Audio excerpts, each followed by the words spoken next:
জানিস তো, সময় যেতে যেতে তোর সাথে কথা না বলার অভ্যাসটা বেড়েই চলেছে। সারাদিনে তেমন একটা তোকে মনেও পড়ে না। আমার চোখ এখন তোকে তেমন একটা খোঁজে না। আগে যেরকম তোর সাথে কথা না বললে ঘুমটাই আসতো না, এখন ঠিক তেমনটা নয়। এখন ঠিক সময় ঘুম এসে যায়। সকালবেলা উঠেই আমি ফোন চেক করি না আর। জানি তো তোর মেসেজ আর আসবে না। এখন আর অযথা কারণে অকারণে তোর প্রোফাইল গিয়ে ঘাটি না।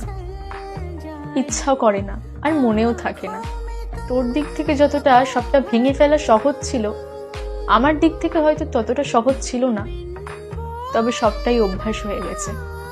সে যতই আমি ভালোবেসে থাকি না কেন তোকে, আজ তো সবটাই শেষ। তাই আজ অভ্যাসও হয়ে গেছে তোর সাথে সারাটা দিন কথা না বলে থাকা।